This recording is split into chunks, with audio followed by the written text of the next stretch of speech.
Hello everyone, ND tech maths YouTube channel में आपका हार्दिक स्वागत है। इस चैनल के माध्यम से हम राजस्थान बोर्ड की क्लास 12 सब्जेक्ट मैथमेटिक्स का कंप्लीट सिलेबस कवर करेंगे। आज हम चैप्टर संयुक्त फलन के अंतर्गत प्रतिलोम फलन चैप्टर को पढ़ेंगे। प्रतिलोम फलन, हमें कोई भी फलन दिया हुआ होगा, हम उस दिए हुए फलन का प्रतिलोम फलन ज्ञात करते हैं।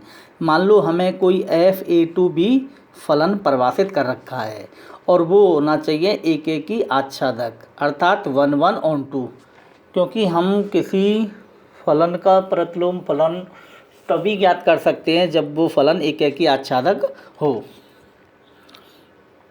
तो फलन f का जो प्रतिलोम फलन होगा हम उसको इन्वर्स से लिखेंगे f इन्वर्स। b2a वह फलन होगा जिसके अंतर्गत प्रत्येक b बिलोंग्स टू b के लिए a बिलोंग्स टू a में एक अद्वितीय अवयव हमें इस तरह से मिल जाएगा fa बराबर b। ये हमारे प्रतिलोम फलन की परिभाषा हो जाएगी। यदि हमारा मूलतः फलन a टू b में परिभाषित है तो उसका जो प्रतिलोम फलन है f इन्वर्स से हम लिख देंगे और वो b2a में परिभाषित होगा। जैसे हमारा जो मूल फलन f(a2b) में है तो हमारा जो इन्वर्स फलन है f इन्वर्स b2a में परिभाषित होगा। उसमें इमेज किस तरह से मिलेंगी? f इन्वर्स, हमें मान लो फलन f इन्वर्स प्रतिलोम के अंतर्गत b की इमेज a आई है, तो वो किस तरह से आई है? जब मूल फलन के अंतर्गत a की इमेज b आई है तब उसके प्रतिलोम फलन में b की इमेज a प्राप्त होगी। ये प्रतिलोम फलन की परिभाषा हुई। तो प्रतिलोम फलन के लिए सबसे मस्ट कंडीशन है कि जो हमारा मूल फलन है एक की आच्छादक अर्थात 1 1 on 2, या फिर हम उसको बाइजेक्शन भी बोलते हैं। 1 1 on 2 फंक्शन को हम बाइजेक्शन भी बोलते हैं। तो कोई फलन एक की आच्छादक होगा तभी हम उसका प्रतिलोम ज्ञात कर सकते हैं। ऐसा क्यों होता है, मैं एग्जाम्पल की हेल्प से क्यों होना और प्रतिलोम फलन को समझाता हूँ। हमने ये एग्जाम्पल 1 लिया है। इसमें हमने एक फलन f a2b में परिभाषित डायग्राम की हेल्प से किया है। हमारा a सेट है a b और c, हमारा एक है b सेट b समुच्चय, उसमें एलिमेंट हैं x और y और z। और देखो ये किस तरह से परिभाषित फलन है। देखो जो एक समुच्चय a का फलन f के अंतर्गत समुच्चय a का a अवयव b के x अवयव से कनेक्ट है, समुच्चय a का b अवयव z से कनेक्ट है और c y से कनेक्ट है। अर्थात हम कह सकते हैं फलन f के अंतर्गत a की जो इमेज आएगी या प्रतिबिंब आएगा वो आएगा x। इसको हम लिखेंगे fa = x। b की जो इमेज आएगी फलन के अंतर्गत वो आएगी z, इसको हम लिख देंगे fp बराबर z। और c की इमेज आएगी y, fc बराबर y। अतः ये फलन एक की आच्छादक हो गया। देखो हमने डायग्राम से ही हमें दिख रहा है फलन ये एक की और आच्छादक है। क्यों है मैं बता देता हूँ। एक की या 1 1 की मैंने डेफिनेशन बताई थी कि प्रांत के अवयवों भिन्न भिन्न अवयवों की सह प्रांत में विभिन्न विभिन्न इमेज मिलनी चाहिए, अलग अलग इमेज। तो देखो a की इमेज x है, b की इमेज z है और c की इमेज y है। सबकी इमेज अलग अलग है, ऐसे तो नहीं है किन्हीं दो एलिमेंट की सेम इमेज हो गई हो, इसीलिए हो गया ये 1 1। आच्छादक, ये आच्छादक भी है। आच्छादक इसीलिए है, आच्छादक की परिभाषा होती है सहप्रांत, अर्थात इसमें है b।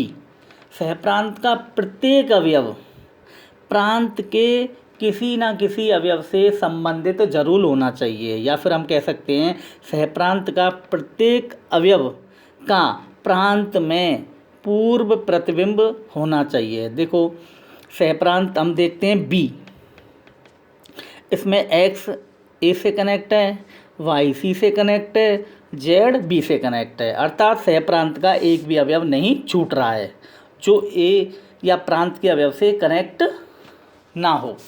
अतः ये आच्छादक हो गया। अब हमें पता चल गया कि f एक एकी आच्छादक है। जैसे ही फलन एक एकी आच्छादक हो जाएगा तो उसका प्रतिलोम f इनवर्स विद्यमान हो जाएगा। तो हम लिख देंगे f इनवर्स विद्यमान है, f inverse is existing, f inverse exist करेगा।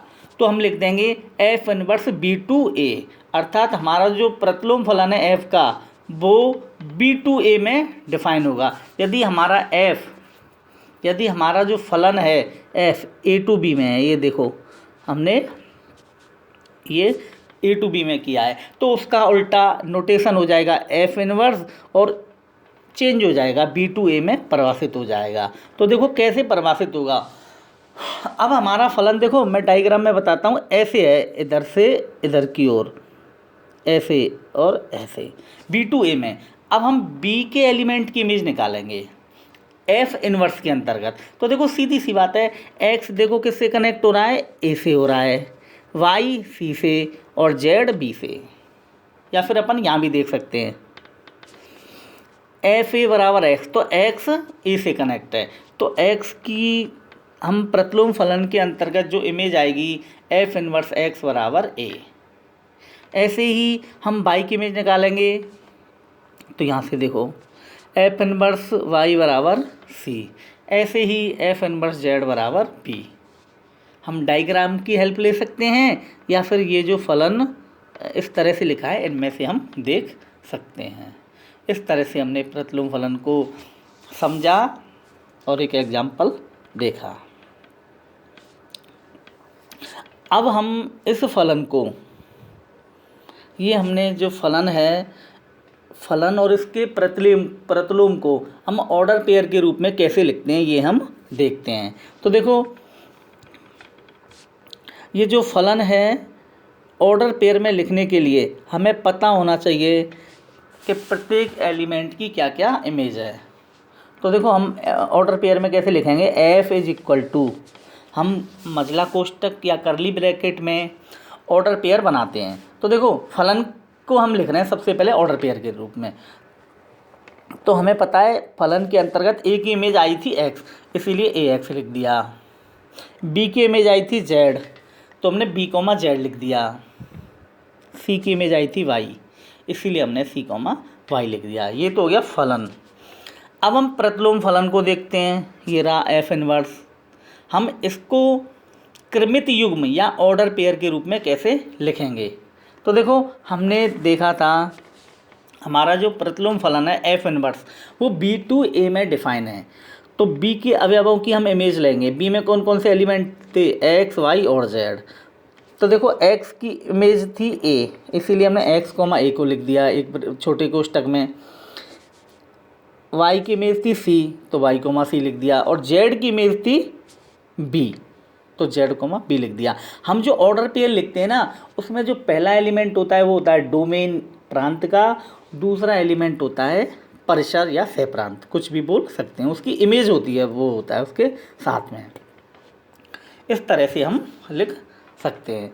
अच्छा, यदि हमें फलन का पता है, यदि हमें फलन क्रमित युग्म के रूप में हमें पता है, तो हम f इनवर्स कितनी आसानी से लिख सकते हैं। देखो हमारे पास ये f लिखा हुआ है और हमें f इनवर्स क्रमित युग्म के रूप में लिखना है। तो देखो हमें कुछ नहीं करना है, f inverse is equal to, जैसे ये पहला ऑर्डर पेयर है तो हमें इनका ऑर्डर चेंज कर देना है। ax की जगह पे x a लिख देना है f इनवर्स के लिए, bz की जगह पे हमें zb देखो इधर लिख दिया, और cy की जगह पे yc लिख देना, ये लिख दिया। सेम उतने ही एलिमेंट आएंगे, उनका ऑर्डर चेंज हो जाएगा। इस प्रकार हम जनरलाइज कर सकते हैं। f इनवर्स को ऑर्डर पेयर में ऐसे लिखते हैं, b, a f इनवर्स के अंतर्गत वो एलिमेंट आएंगे यदि a b f में आएगा, a b f में है तो b a f इनवर्स में आएंगे। ये हम जनरली फॉर्मूला लिख सकते हैं। कुछ हम डायरेक्ट चीज़ याद रखेंगे या अपन इसकी हेल्प से भी देख सकते हैं। f इनवर्स जो होता है, f का प्रतिलोम, उसका जो प्रांत है या डोमेन है वो f के सहप्रांत या परिसर के बराबर आएगा। f इनवर्स का जो प्रांत है एफ के परिसर या सहप्रांत के बराबर आएगा। देखो हमने ये सहप्रांत और परिसर एक ही ऑब्लिक इसीलिए लगा रखे हैं क्योंकि हमें दिया हुआ है एफ जो है हमारा 1/2 है, एक एकी आच्छादक है। तो जो एक एकी आच्छादक फलन होगा उसमें सहप्रांत और परिसर सेम हो जाएगा। ऐसे ही एफ इनवर्स का जो परिसर या सहप्रांत होगा वो एफ के प्रांत के बराबर होगा। आपको ये फॉर्मूले याद रख लोगे या हम ऐसे एग्जाम्पल की हेल्प से इसको देख सकते हैं। देखो मैं इसी में इसको बताता हूँ। जैसे हमारा एफ ये है, इसका प्रांत हो गया, जो ऑर्डर पेयर के पहले एलिमेंट होते हैं वो तो प्रांत के अवयव होते हैं ए बी सी, और एफ का परिसर हो जाएगा एक्स जेड और वाई। एफ इनवर्स का हो जाएगा प्रांत एक्स, ये पहले एलिमेंट हो जाएंगे एक्स वाई और जेड, और परिसर हो जाएगा ए सी और बी। तो देखो एफ इनवर्स का प्रांत एक्स वाई और जेड, और एफ का सहप्रांत या परिसर क्या है एक्स जेड वाई। इसी प्रकार एफ इनवर्स का जो सहप्रांत है वो एफ के प्रांत के बराबर होता है। आप इसको याद रखोगे। अब हमारे जो प्रतिलोम फलन होते हैं इनकी कुछ प्रॉपर्टी होती हैं, तो इनकी 4-5 प्रॉपर्टी है। मैं एक एक लेक्चर में एक एक करके एक्सप्लेन करूँगा। आज हम एक प्रॉपर्टी लेंगे। तो देखो पहली प्रॉपर्टी है अपनी,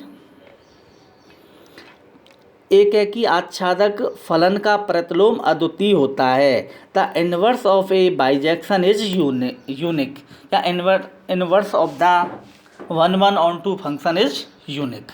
ये हमें याद रखना है। तो देखो मैं इसको प्रूफ करा देता हूँ कि हमारे पास कोई भी एक एकी आच्छादक फलन दे रखा है और यदि हम उसका प्रतिलोम निकालें तो वो यूनिक आएगा, अद्वितीय आएगा। कैसे आएगा इसको समझने के लिए हम सबसे पहले हम एक फलन एफ a2b मान लेते हैं और उसको मान लेते हैं वो एक एकी और आच्छादक है। ये तो हमें एज्यूम कर लिया। हमें प्रूव करना है, सिद्ध करना है कि एफ का जो प्रतिलोम होगा, एफ का एक प्रतिलोम विद्यमान होगा और वो अद्वितीय रूप से विद्यमान होगा। ठीक है, हमें सिद्ध करना है एफ का प्रतिलोम विद्यमान होगा और वो अद्वितीय रूप से विद्यमान होगा। तो देखो हम कैसे सिद्ध करेंगे, इसको आगे सिद्ध करते हैं। तो हमने ये मान लिए, ये जो हमने मान लिया कि एफ का जो प्रतिलोम है और अद्वितीय नहीं है, दो मान लिए। यदि संभव है तो माना जी और एच, एफ के दो प्रतिलोम फलन हैं। चूँकि हमारा जो एफ है a2b में परिभाषित फलन है तो इसका जो इन्वर्स होगा b2a में आएगा। इसीलिए हमने दो फलन मान लिए g और h, और b2a में हमने परिभाषित कर लिए। अब हम y1 b में से एलिमेंट लेते हैं और हम ये करते हैं कि b में से हमने एक y एलिमेंट ले लिया और जो पहला प्रतिलोम फलन है उसकी तो हमने मान ली इमेज x बना रही है और दूसरे की मान ली हमने x2 आ रही है। g के अंतर्गत y की इमेज x बना रही है और h के अंतर्गत हमने y की इमेज मान लो x2 आ रही है। तो देखो इससे हमारा क्या कंक्लूजन निकलेगा, ये जो g है f का प्रतिलोम फलन है। अर्थात क्या हो जाएगा, प्रतिलोम फलन तब होगा जब x1 की इमेज f के अंतर्गत y आएगी। ऐसे ही यहाँ पे हमें पता है h क्या है, f का प्रतिलोम फलन है, अर्थात f में x2 की इमेज y आ रही होगी। ये आ गया, हमें fx1 y प्राप्त हो जाएगा और fx2 की वैल्यू प्राप्त हो जाएगी। अब देखो fx1 भी y प्राप्त हो रहा है, fx2 भी y प्राप्त हो रहा है, अर्थात fx1 बराबर fx2 हमें बराबर मिल गई, क्योंकि fx1 की भी वैल्यू y है और fx2 की वैल्यू भी y है, इसलिए दोनों बराबर हो गए। अब देखो fx1 बराबर fx2 है, अर्थात x1 बराबर x2 हो जाएगा। क्यों हो जाएगा, क्योंकि हमें पता है जब f का प्रतिलोम विद्यमान है तो f एक एकी होगा। ठीक है ना। तो देखो f हमें ये fx1 बराबर fx2, x1 बराबर x2, क्योंकि हमें f एक एकी दिया हुआ है। एक एकी की यही परिभाषा हमें लगानी है। यदि fx1 बराबर fx2 आ जाए तो x1 बराबर x2 आएगा। क्यों आएगा? एक एकी का मतलब ही यही है कि दो भिन्न भिन्न अवयवों की भिन्न भिन्न इमेज आएगी। हमने x1 एक अलग एलिमेंट मान लिया, x2 एक अलग एलिमेंट मान लिया और उनकी इमेज बराबर आ रही है, अर्थात वो एलिमेंट ही एक ही हैं। एक एकी के अंदर यही तो होगा। यदि ये दोनों एलिमेंट अलग अलग हो जाएंगे तो बहु एक एकी हो जाता। अर्थात जब दोनों एलिमेंट की इमेज बराबर आ रही है अर्थात दोनों एलिमेंट एक ही होने चाहिए। ये एक एकी की परिभाषा होती है और हमें f एक एकी दिया हुआ है। अब देखो x1 बराबर x2 हो गए और x1 की वैल्यू देखो, x1 है हमारे पास gy और x2 है हमारे पास hy। जब x1 x2 बराबर है तो gy और hy बराबर हो गए। किसके लिए? For all y belongs to b के लिए, अर्थात g और h बराबर हो गए, अर्थात f का प्रतिलोम अद्वितीय हो गया। हम f के दो प्रतिलोम लेके चले थे, h और g अलग अलग, और हमने देखे दोनों बराबर आ गए। इससे हमारा रिजल्ट हमें प्राप्त हुआ कि एक एकी आच्छादक फलन का प्रतिलोम अद्वितीय होता है और हमने ये वाली प्रॉपर्टी काम में भी ली थी, f एक एकी है। नेक्स्ट हम इस पर कुछ क्वेश्चन लेते हैं। तो देखो प्रतिलोम फलन पर आधारित आपकी जो एक्सरसाइज है वो है एक्सरसाइज 1.2। इसकी हम कुछ क्वेश्चन सॉल्व करते हैं। पहला क्वेश्चन हमें दे रखा है, यदि a बराबर एक सेट दे रखा है, उसके एलिमेंट हैं 1, 2, 3, 4, b दे रखा है a, b, c, d। आपकी बुक में ये d गायब कर रखा है तो ये d भी आएगा, उसने केवल 3 एलिमेंट दे रखे हैं। तो a से b में 4 एक एकी आच्छादक फलन ज्ञात करो और उनके प्रतिलोम भी ज्ञात करो। ये हमारे पास क्वेश्चन है। तो देखो ये उन्होंने आपकी बुक के अंतर्गत a b c d गायब कर रखा है, तो a में 4 एलिमेंट हैं और b में फिर 3 हो जाते। तो ये हम दो एक एकी आच्छादक फलन तभी परिभाषित कर सकते हैं जब प्रांत और सह प्रांत में एलिमेंट बराबर होने चाहिए, इसलिए इसमें एक डी एलिमेंट भी जुड़ेगा। तो मैंने क्वेश्चन करेक्ट किया है, तो आपको क्वेश्चन यही मानना है। हमारे पास एक तो सेट है ए और उसमें एलिमेंट है 1, 2, 3, 4। एक सेट है बी, उसमें एलिमेंट है ए, बी, सी, डी। और वो कह रहा है कि ए सेट से बी सेट में 4 एक एकी आच्छादक फलन परिभाषित करो और फिर उनका हमें प्रतिलोम भी बताना है। बहुत सरल है, इसको हम डायग्राम से देखते हैं। मैंने डायग्राम बना लिया, ये तो ए बना लिया, ये बी बना लिया। एक एकी आच्छादक में बस हमें ये ध्यान रखना है कि ए या प्रांत के भिन्न भिन्न की सह प्रांत में भिन्न भिन्न इमेज आनी चाहिए, और आच्छादक में ये ध्यान रखना है सह प्रांत या बी का एक भी अवयव छूटना नहीं चाहिए। वो सारे अवयव ए के अवयव से जरूर कनेक्ट होने चाहिए, ऐसे नहीं कि हम एक आध अवयव छोड़ दें। तो देखो मैंने पहला एग्जाम्पल इस तरह से ले लिया कि ए को 1 से कनेक्ट कर दिया, बी को 2 से कर दिया, सी को 3 से, डी को 4 से। तो ये देखो एक एकी तो इसलिए हुआ क्योंकि ए के भिन्न भिन्न की बी में भिन्न भिन्न इमेज आ रही है। ऐसे नहीं हो रहा है कि ए जो समुच्चय है उसके 2 अवयवों या 3 अवयवों की सेम इमेज आ रही है, अलग अलग इमेज है। ये तो हो गया 1-1। ऑन टू ये हो गया कि बी का एक भी अवयव नहीं छूट रहा है जो ए के अवयव से कनेक्ट ना हो, या ए में उनकी पूर्व प्रतिबिंब या प्री इमेज ना अवेलेबल हो, इसीलिए आच्छादक हो गया। तो हमारा एफ हमें 4 एक एकी आच्छादक फलन ज्ञात करने हैं। हमने पहले को F1 माना है, A to B, और इस तरह से मैंने इसको अकॉर्डिंग टू रूल लिख दिया। रूल में हम ऐसे लिखते हैं नियम के अनुसार, F1A बराबर 1, अर्थात F1 के अंतर्गत A की इमेज आएगी 1, क्योंकि मैंने डायग्राम में इस तरह से लिया है। F1B की इमेज आएगी 2, F1C की वैल्यू आएगी 3 और F1D की वैल्यू आएगी 4। इस तरह से हमारा फलन पहला एक एकी आच्छादक ये होगा। यही आंसर हो गया। अब यदि वो ऑर्डर पेयर के रूप में कहता है तो हम ऐसे लिख देंगे F1 is equal to, order pair में हम क्या लिखते हैं कि देखो पहले प्रांत का एलिमेंट आता है, तो प्रांत के एलिमेंट हैं जैसे ए बी सी डी। तो देखो ए की इमेज है 1, तो ए 1 हो जाएगा। बी की इमेज है 2, तो बी 2 हो जाएगा। सी की इमेज है 3, तो सी 3 हो जाएगा। डी की इमेज है 4, तो डी 4 हो जाएगा। इस तरह से हमने ऑर्डर पेयर के रूप में लिख दिया। ये हो गया हमारा पहला ए टू बी में एक एकी आच्छादक या 1-1-on-2 फंक्शन बाइजेक्शन। अब हमें इसका इन्वर्स निकालना है, तो ऑर्डर पेयर के रूप में ही हम इन्वर्स लिख देते हैं। मैंने पहले ही बताया था, बहुत ईजी तरीका है। जो ऑर्डर पेयर दे रखे हैं ना, उनका हमें ऑर्डर चेंज कर देना है। जैसे A1 है तो ये 1A लिख जाएगा, B2 है तो 2B लिख जाएगा, C3 है तो 3C लिख देंगे, D4 है तो 4D लिख देंगे। इस तरह से हमें F1 से F1 इन्वर्स प्राप्त हो जाएगा।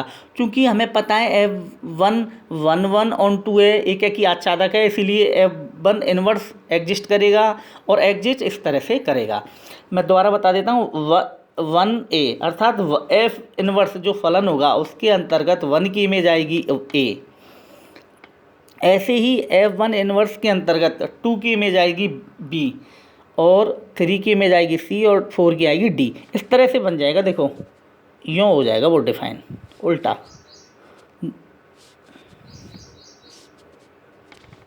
ये हमारा पहला एग्जाम्पल है। दूसरा लेते हैं हम। दूसरा हमें इससे अलग लेना है।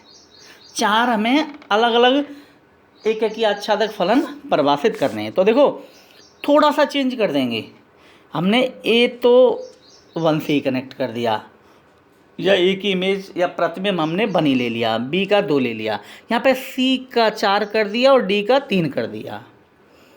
ये हमारा दूसरा ए टू बी में F2 एक एकी आच्छादक या 1-1-on-2 फंक्शन डिफाइन हो गया। एक एकी यूँ है क्योंकि देखो समुच्च ए या प्रांत के भिन्न भिन्न अवयवों की सहप्रांत बी में भिन्न भिन्न इमेज आई हैं। ऐसे नहीं हुआ है कि ए के 2 या 2 से अधिक अवयवों की बी में सेम इमेज आई हों। देखो ए की 1 है, बी की 2 है, सी की 4 है, डी की 3 है। आच्छादक इसीलिए हैं सहप्रांत बी का प्रत्येक अवयव ए के अवयव से कनेक्ट है, इसीलिए ये आच्छादक हो गया। दूसरा हमारा एक एक ही आच्छादक फलन हमें मिल गया। इसका हमने नाम दिया है F2। F2 हो जाएगा ए टू बी और इसको हमने ऑर्डर पेयर के रूप में हमने ये इधर लिख दिया। चूँकि F2 एक एक ही आच्छादक फलन है, चूँकि F2 is bijection, so F2 inverse exist. अतः F2 का प्रतिलोम फलन F2 इन्वर्स विद्यमान होगा। कैसे होगा? ये ऑर्डर पेयर में ऑर्डर चेंज हो जाएंगे। जैसे A1 है तो ये हो जाएगा 1A, B2 है 2B, C4 है 4C, D3 है 3D। क्यों हो जाएंगे? क्योंकि F2 इन्वर्स में 1 की इमेज हो जाएगी A, 2 की हो जाएगी B, 4 की हो जाएगी C, 3 की हो जाएगी D, क्योंकि इसका डोमेन चेंज हो जाता है प्रांत। F2 इन्वर्स हमारा B2A में परिभाषित होगा। यदि हमारा F2 A2B में है तो F2 इन्वर्स B2A में होगा। तो जो पहले एलिमेंट आएंगे समुच्चय B में से आएंगे, सहप्रांत में से आएंगे। तीसरा हम लेते हैं पहले और जो दूसरा हमने एक एक आच्छादक फलन लिया है उससे डिफरेंट लेते हैं। तो देखो थोड़ा सा डिफरेंट कर देंगे। हमने ए को तो 1 से कनेक्ट रखा, इससे पहले वाले में हमने दोनों एग्जाम्पल्स में बी को 2 से ही रखा है, पर हमने यहाँ चेंज कर दिया। देखो बी को 3 से कर दिया, सी को 2 से कर दिया और डी को 4 से हमने यथावत रखा। तो हमारा जो F3 A2B हमने अब की बार डिफाइन किया है वो किया है, ए को तो 1 से कनेक्ट किया है, अर्थात ए की इमेज F के अंतर्गत आएगी 1, बी की इमेज आएगी 3, सी की इमेज आएगी 2 और डी की इमेज आएगी 4। इसको हम ऑर्डर पेयर के रूप में लिख सकते हैं। F3 is equal to A1, चूँकि ए की इमेज 1 है, देखो ये लिख रही B3, बी की इमेज 3 है, ये जो ऑर्डर पेयर लिखते हैं ना, यहाँ पे पहला एलिमेंट होता है प्रांत का, दूसरा सह प्रांत का। परशर होता है दूसरा एलिमेंट, परशर रेंज। सी की इमेज आई थी 2 और डी की 4।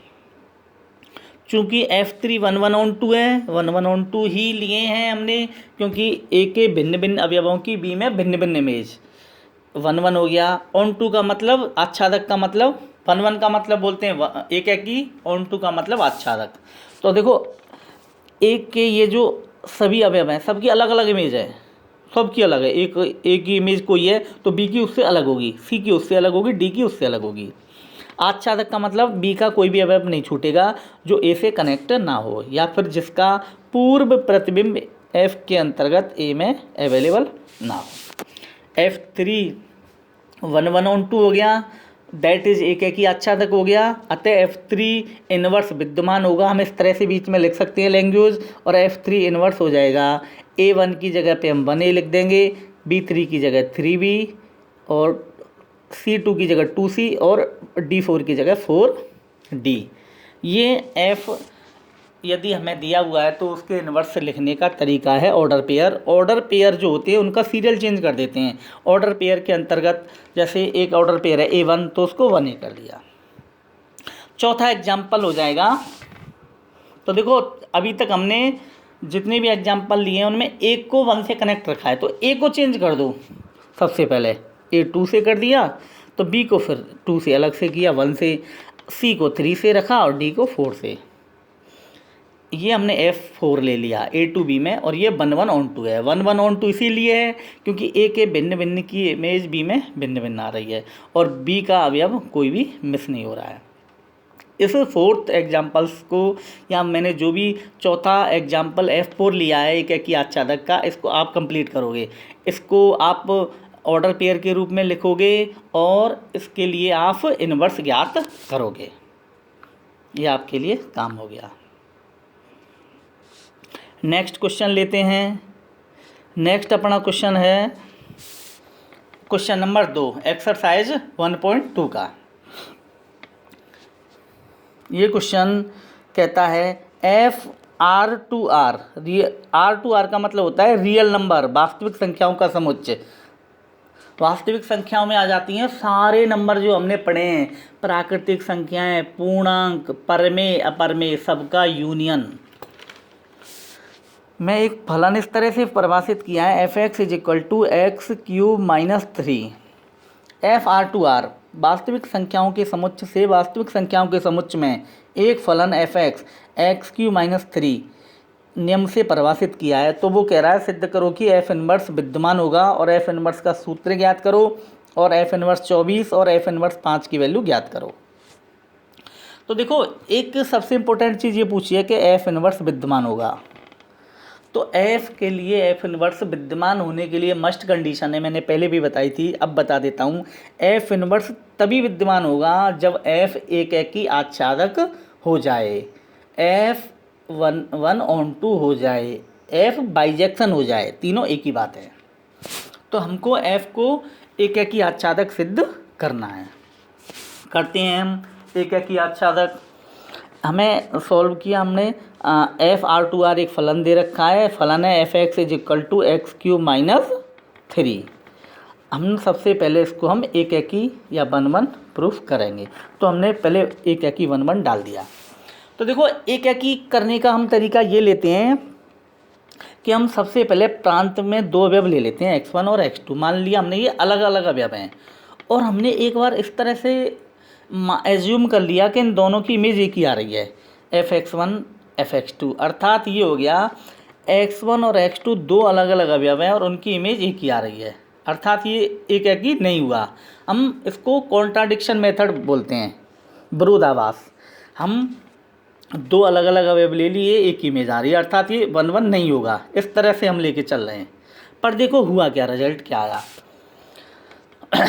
अब f(x) हमने ये इस तरह से ले लिया।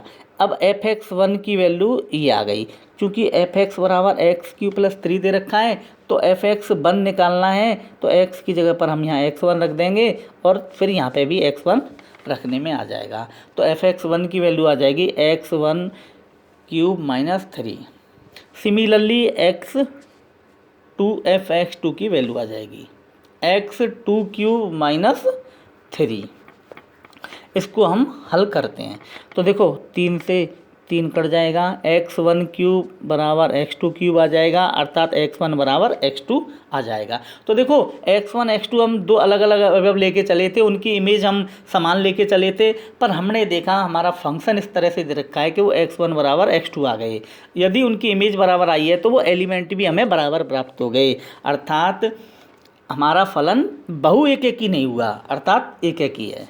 तो आपको एक एक ही में यही मेथड लेना है। मैं आपको फिर बता देता हूँ, हमें x1 x2 दो अवयव प्रांत में से हर बार लेंगे। आप एक एक ही के लिए यही मेथड काम में लोगे, x1 x2 दो अवयव लोगे और fx1 बराबर fx2 करोगे, फिर यहाँ फॉर्मूला लगा दोगे, और यदि x1 बराबर x2 आ जाता है तो हमारा फलन एक एक ही हो जाएगा। क्यों हुआ वो मैंने अभी तरीका बता दिया। f1 एक एक ही हमारा फलन मिल गया। अगला है हमारा टारगेट आच्छादक ऑन टू फंक्शन। आच्छादक का मतलब ये होगा कि हमारा f R2 R में परिभाषित है, तो ये जो R है सहप्रांत, इसके प्रत्येक अवयव का पूर्व प्रतिबिंब हमारा इसमें मिल जाना चाहिए। तो इसको देखो हम कैसे करते हैं।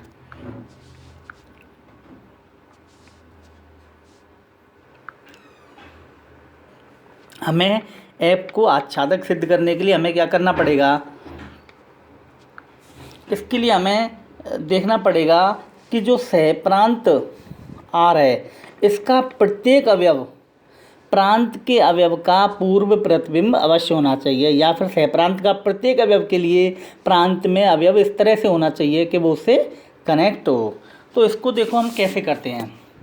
आच्छादक सिद्ध करने के लिए सहप्रांत का एक भी अवयव नहीं छूटना चाहिए जो प्रांत के अवयव से अटैच ना हो या कनेक्ट ना हो या संबंधित ना हो। तो देखो हम इसके लिए क्या करेंगे, हमने सहप्रांत का एक अवयव ले लिया, हम सहप्रांत का ही अवयव लेंगे। ये पर्टिकुलर मेथड चलेंगे, एक एक के लिए ये जो नियम चला है फिक्स है, ऐसे ही आच्छादक के लिए ये नियम चलेगा। सहप्रांत का हमने एक अवयव ले लिया y, और fx बराबर y, उस y के लिए मान लो x है प्रांत का अवयव, fx बराबर y, तो उस x की हम वैल्यू निकालते हैं। तो fx बराबर x³ - 3 हमने ये देखो हमें दिया हुआ है, डिफाइन किया है। तो x³ - 3 हो जाएगा y, इससे x³ बराबर हो जाएगा y + 3। x की वैल्यू हम निकालेंगे तो y + 3 की घात 1/3। अब देखो क्या आया, तो हमें यहीं दिख गया कि ये जो हमारा फलन है आच्छादक है। हम y कोई भी लेते हैं r, और उसके लिए हमें प्रांत में x ऐसे मिलेगा y + 3 की घात 1/3। y के लिए हमें मिलेगा प्रांत में x बराबर y + 3 की घात 1/3। ये belongs to r, real number में बिलोंग करेगा, अर्थात प्रांत में बिलोंग करेगा। इससे ही हमें पता चल गया सहप्रांत के प्रत्येक अवयव के लिए प्रांत में एक अवयव इस तरह से विद्यमान होगा। जैसे हम कुछ भी ले लेते हैं, मान लो 20 ले लेते हैं y, भाई रियल नंबर तो कोई भी नहीं छूटनी चाहिए प्लस की माइनस की, तो हमने 20 ले लिया, तो y की जगह पे 20 रखेंगे, 20 और 3 23, 23 पे घात 1/3, 23 का हम घनमूल लेंगे। कोई भी पॉइंट में संख्या आएगी मान लो तो वो रियल नंबर ही होगी, अर्थात प्रांत में मिल गई। अर्थात हमारे सहप्रांत का एक भी अवयव ऐसा नहीं होगा जो प्रांत के अवयव से संबंधित ना हो। इसको हम भाषा में लिख देंगे। अतः प्रत्येक y बिलोंग्स टू r सहप्रांत के लिए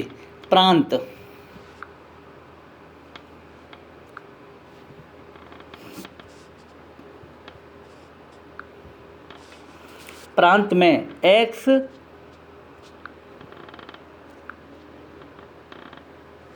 x बराबर y + 3 पे घात 1/3 इस प्रकार होगा कि fx बराबर y, अर्थात प्रत्येक y के लिए हमें x मिल जाएगा जिसके लिए fx बराबर y आए।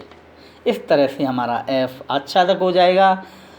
हम नीचे कह सकते हैं f एक ही आच्छादक है, अतः f इनवर्स विद्यमान होगा। तो हमारी पहली बात ये सिद्ध हो गई। वो यही सिद्ध करवा रहा था कि सिद्ध करो, prove that f inverse exist. तो एग्जिस्ट f इनवर्स तभी करेगा if and only if f is 1 1 on 2, that is f is bijection. F inverse तभी विद्यमान करेगा जब एफ जो फलन है एक ही आच्छादक फलन हो। अब हम लिख देंगे, इसीलिए एफ इनवर्स R2R में होगा। एफ इनवर्स हो जाएगा तो प्रांत का सहप्रांत हो जाएगा और सहप्रांत का प्रांत हो जाएगा। क्योंकि दोनों R हैं इसीलिए R2R रहेगा। अगली वो कह रहा है कि एफ इनवर्स ज्ञात करो, एफ इनवर्स एक्स ज्ञात करो। तो देखो बड़ा सिंपल है एफ इनवर्स एक्स ज्ञात करना, ये बहुत इंपॉर्टेंट है। मैं जो अब बताने जा रहा हूँ कि हमें कोई फलन एफ दे दिया और उसके बारे में कह दिया कि यह इसका हम प्रतिलोम ज्ञात कर सकते हैं, या फिर वो एक ही आच्छादक है तो हम उसका प्रतिलोम ज्ञात कर सकते हैं। तो प्रतिलोम ज्ञात करो फॉर्मूला में। तो देखो हम ये मान लेते हैं एफ एक्स बराबर वाई, अर्थात फलन एफ जो है उसमें एक्स की जो इमेज है वाई आएगी। अब इन्वर्स में क्या होगा, इन्वर्स में ये होगा एफ की जगह पे एफ इन्वर्स में वाई की इमेज एक्स हो जाएगी। यही तो होता है कि नहीं होता है, फलन का इन्वर्स परिभाषित ये होता है। यदि एक्स की इमेज वाई आ रही है तो प्रतिलोम फलन में वाई की इमेज एक्स हो जाएगी। तो हमने इसको डाल दिया 1। अब देखो हम यहाँ से शुरुआत करके चलें, एफ एक्स बराबर वाई। एफ एक्स का मान x³ - 3 हमें डिफाइन किया हुआ है, फलन हमें दिया हुआ है और ये वाई ले लिया। इससे हम x की वैल्यू निकाल लेते हैं। तो x की वैल्यू आ जाएगी y + 3 की घात 1/3। तो देखो x का मान ये आ गया y + 3 की घात 1/3। और एक हमने जो पहला माना है इसमें भी x बराबर एफ इनवर्स y है। तो 1 और 2 से ये भी x है ये भी x है, तो एफ इनवर्स y हो जाएगा y + 3 की घात 1/3। अब देखो एफ इनवर्स y आ गया। अब हम y की जगह पे x रख देते हैं, कुछ भी लिख लो, एफ इनवर्स z निकाल लो, एफ इनवर्स t निकाल लो, तो y की जगह पे x कर दो, या फिर अपन इतना भी छोड़ देंगे तो भी सही होगा। तो देखो हमारा आया है एफ इनवर्स y = ये। एफ इनवर्स x का मान निकालना है तो दोनों तरफ y की जगह पर x रख दो। इस तरह से हमें एफ इनवर्स x प्राप्त होगा। एफ इनवर्स x = x + 3⁻⁴ ये आंसर हमें प्राप्त हो जाएगा। अब हमें वो पूछ रहा है कि एफ इनवर्स 24 निकालो और एफ इनवर्स 5 निकलवा रहा है। एफ इनवर्स 24, तो देखो हमने जब एफ इनवर्स का फॉर्मूला ड्राइव कर लिया तो इसमें x की जगह पे 24 रख दो, दोनों तरफ ये रख दिया तो इधर भी आ जाएगा 24 + 3 27 पे घात 1/3। अब 27 का हमें घनमूल निकालना है, क्योंकि 27 को हम ऐसे लिख सकते हैं 3 की घात 3 और उस पर 1/3 लगी रही है। घात के ऊपर घात है, घातों का गुणा हो जाएगा, तो 3 × 1/3, 3 से 3 कट जाएगा तो 3 पे घात 1 अर्थात 3। एफ इनवर्स 24 की वैल्यू आ गई 3। या हम कह सकते हैं एफ इनवर्स जो प्रतिलोम फलन है 24 उसमें 3 से कनेक्ट है। सिमिलरली आप एफ इनवर्स 5 की वैल्यू आप खुद निकालोगे, आपके लिए मैंने होमवर्क दिया हुआ है। थैंक यू स्टूडेंट, मैं आशा करता हूँ ये वीडियो आपको अवश्य पसंद आया होगा। यदि आपको यह पसंद आया है तो आप क्लास 12th मैथ्स के स्टूडेंट के लिए ज़्यादा से ज़्यादा शेयर करें और मेरे इस चैनल को सब्सक्राइब करें। Thank you students.